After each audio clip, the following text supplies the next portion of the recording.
Vamos a charlar ahora con la especialista en previsión social, exdiputada nacional, Mirta Tundis, nos atiende amablemente a esta hora y la podemos ver también a través de YouTube, así que los invitamos. Sí.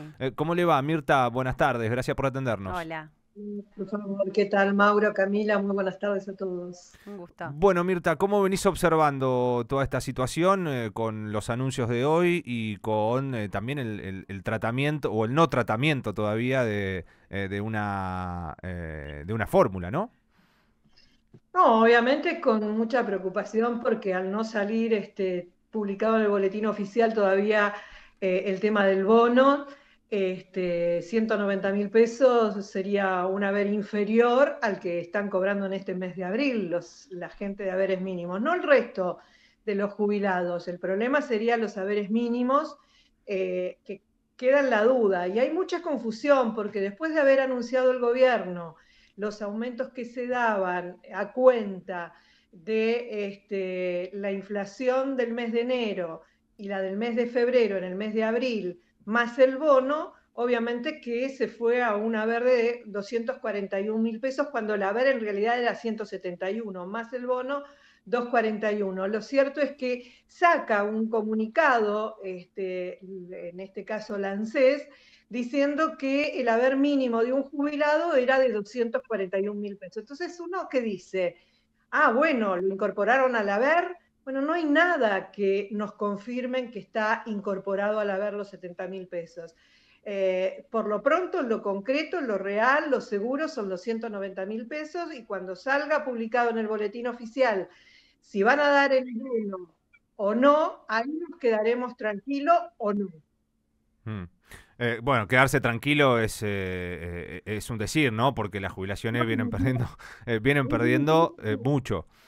Con 241 o si le dan el bono a los 190, 260.000 pesos, la verdad que tampoco es un gran sueldo para el costo de vida que tiene la gente, que tiene un jubilado, donde debería tener mejor alimentación, perdón, mejor alimentación y todo lo que necesite un jubilado o un adulto mayor, siempre sale más caro. Y hoy por hoy están comprando los alimentos de peor calidad porque es lo más barato, ¿no? Es triste.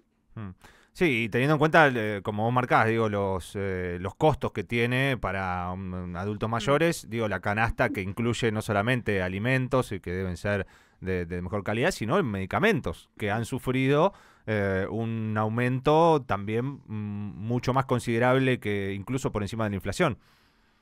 Mira, todo ha subido por encima de la inflación. Los alimentos subieron por encima de la inflación, los medicamentos subieron por encima de la inflación, bueno, los servicios ni que hablar, los impuestos ni que hablar, pero bueno, lo diario, lo cotidiano y lo que más consume un adulto mayor, en su gran mayoría son pocos los adultos mayores que tienen la suerte de no tomar medicamentos, de tomar muy poquitos medicamentos, pero calculá que en el primer trimestre del año los medicamentos aumentaron un 120%, más todo lo que habían aumentado el año anterior, más del 320%. En realidad, eso demuestra, y faltan estos meses, ¿no? El mes de abril, saber cuánto aumentan. Sin embargo, yo... ay, perdón. ¿Cómo? Que es insostenible, es Sí. difícil en un jubilado, porque no todos son afiliados al PAMI. El que es afiliado al PAMI tiene la suerte de recibir medicamentos gratuitos. Claro. Por lo menos hasta 8, hasta 7, hasta 5 medicamentos gratuitos para enfermedades crónicas. Pero el que está afiliado a otra obra social, no. Tiene que pagar el valor con el descuento que le hace la obra social, del 40, del 50 o del 60, no sé. Pero la realidad es que no todos los jubilados tienen la posibilidad de recibir medicamentos gratuitos. Imagínate a alguien que cobre un haber mínimo y que tenga que sacarle 100.000 pesos en medicamentos.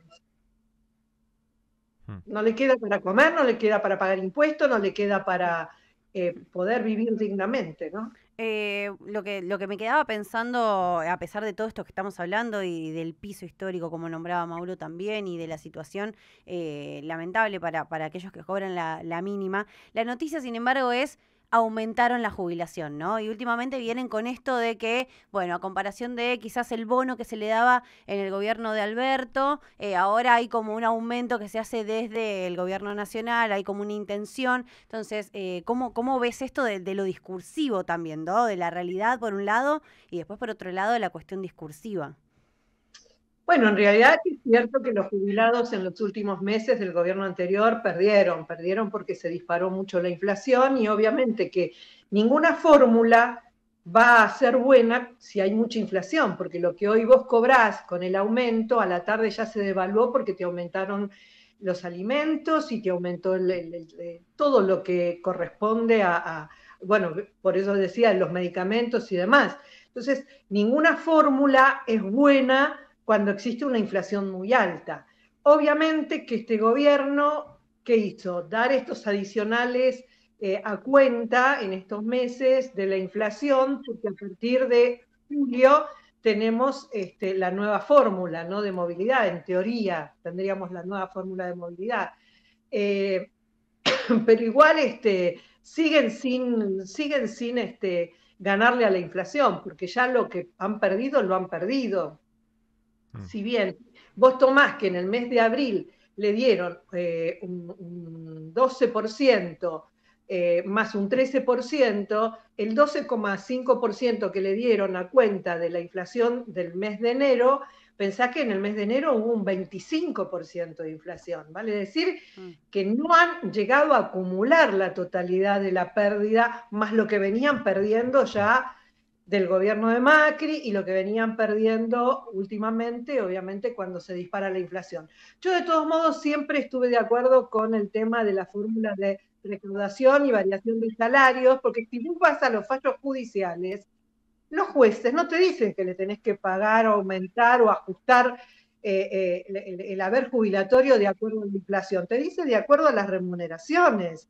Entonces, hay una incongruencia. Y yo entiendo perfectamente que dicen, bueno, pero en otros países todo se da por inflación, en Estados Unidos, en España, en Italia, en todos lados. Pero hay una gran diferencia. Con el que más nos parecemos es con España, el sistema. No nos podemos comparar con Estados Unidos. Comparémonos con España. España, ¿qué pasa? Pasan 3, 4, 5, 10 años y las cosas están igual, no aumentan. Claro. Entonces, obviamente, y aparte tienen otra modalidad de aumento en el salario de los trabajadores. Como nada aumenta, el trabajador que recibe aumentos porque subió de cargo. No hay paritarias como en Argentina, ¿me explico? Entonces, no podemos comparar un sistema con el otro, porque son casos diferentes. Entonces, ¿qué es lo que sucede? Dios quiera y ojalá realmente, porque yo deseo que el gobierno baje la inflación, porque la inflación nos afecta a todos.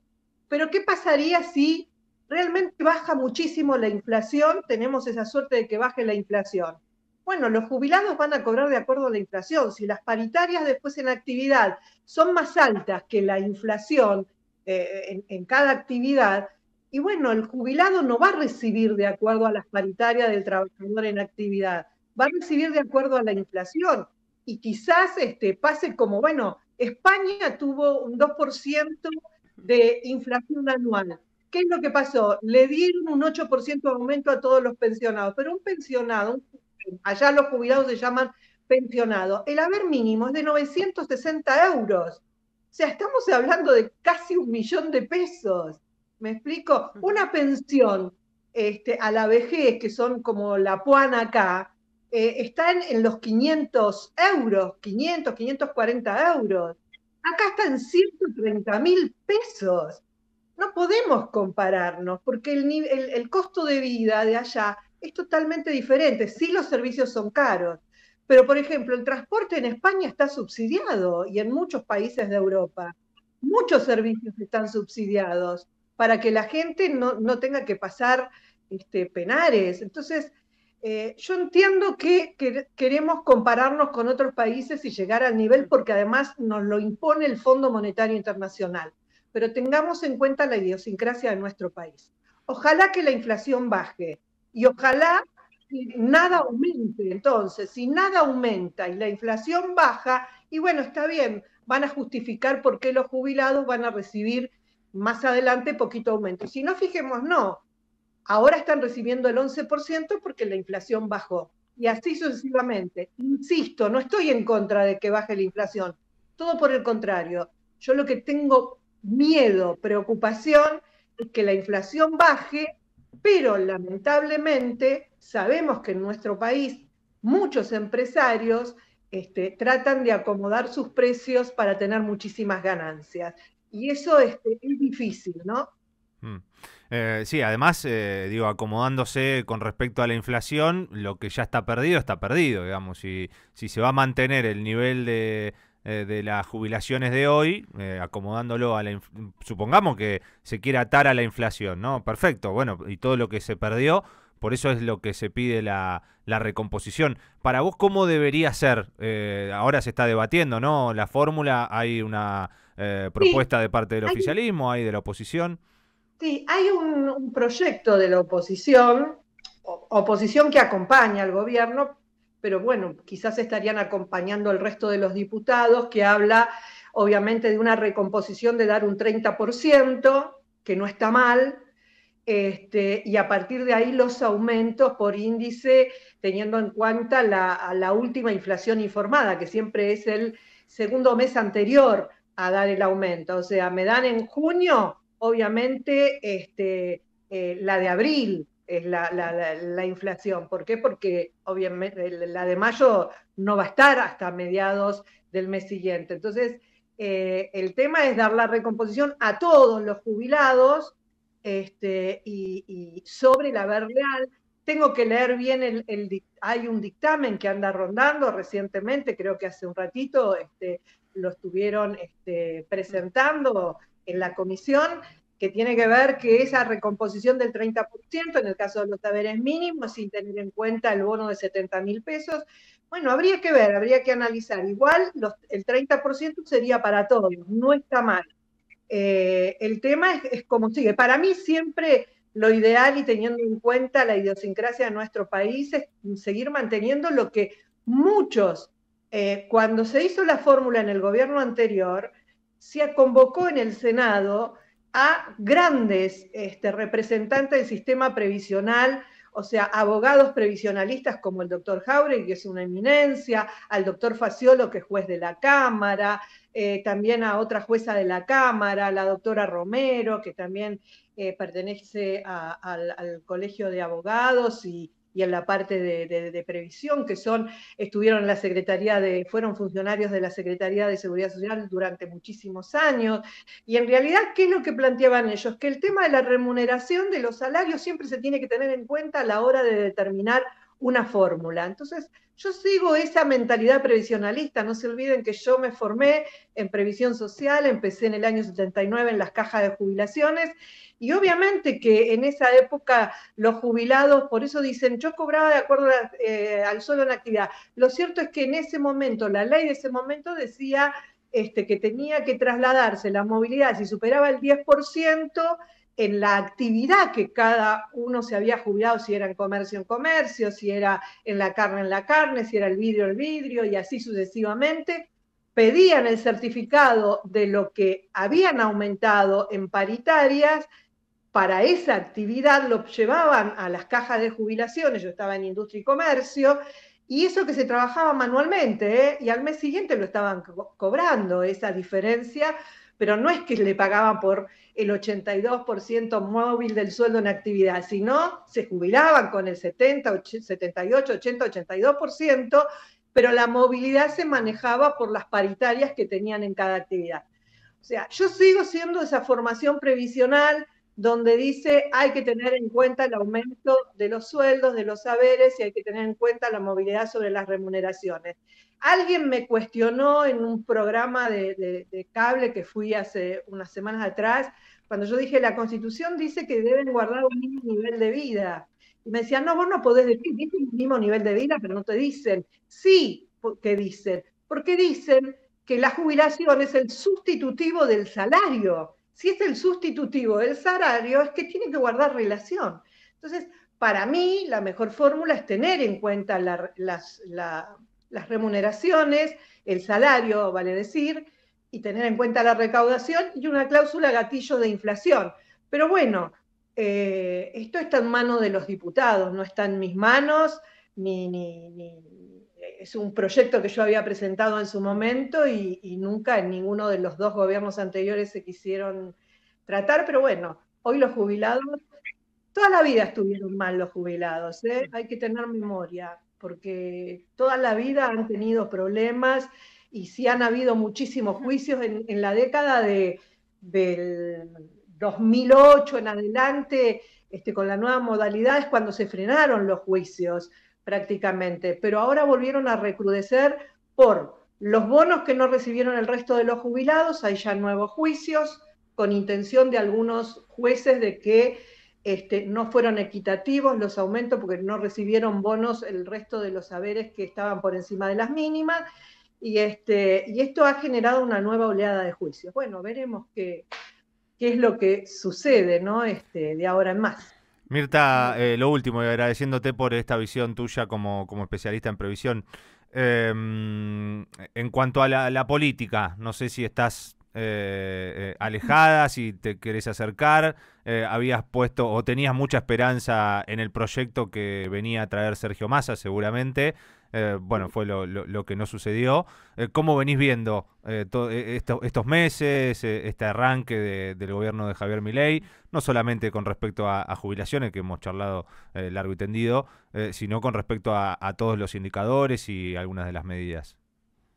No, me parece que es un kamikaze, o sea, yo sé que por ahí me van a criticar o a denigrar por lo que estoy diciendo, pero la verdad que nunca vi un ajuste tan sangriento, porque cuando uno habla con la gente o cuando yo voy a hacer los mandados y vos ves que antes compraban medio kilo, ahora van y quieren un tomatito, el más chiquito, una papa, una cebollita, todo lo más chiquito, una manzana, una banana.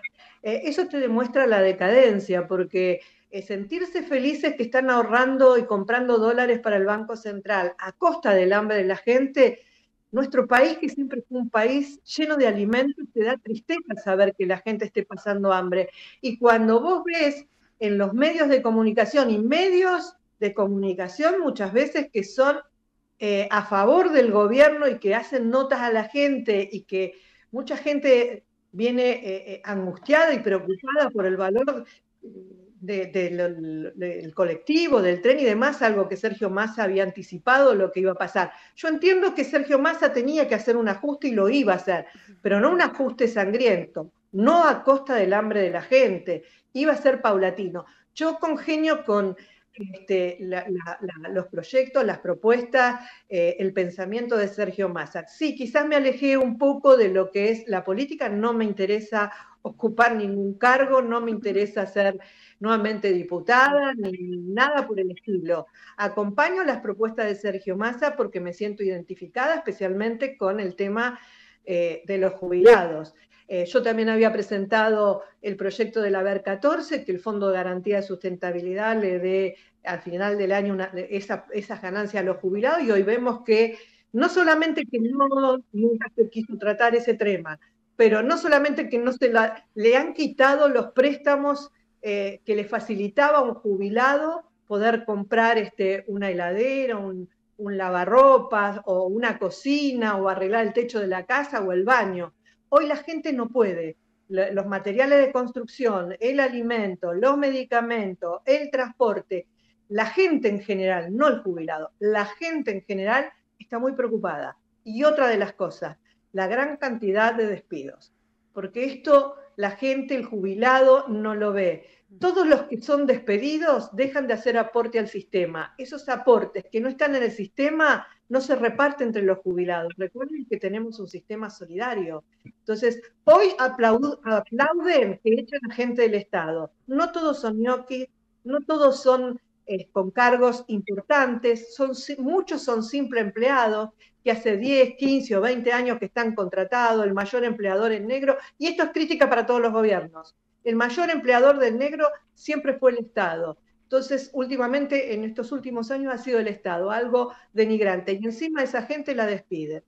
Más los que despiden de las pymes y los que despiden de empresas que a lo mejor no los despiden, pero los suspenden por 1 mes, por 2 meses, por falta de producción y un montón de cosas. Son aportes que se pierden y es gente que queda a la deriva porque esa gente el día de mañana va a tener problemas para jubilarse, porque no van a poder alcanzar muchos de ellos los 30 años de aportes. Hoy se está pidiendo con la ley de bases eliminar la moratoria que estaría venciendo en marzo. Bueno, esa es la situación del país, un país totalmente deshumanizado, un país que no pensó en la gente, que como dicen todos y como uno escucha a veces, la casta terminó siendo el pueblo. Muchas gracias, Mirta. Un beso. Un beso, gracias a ustedes. Mirta Tundis, especialista en temas de previsión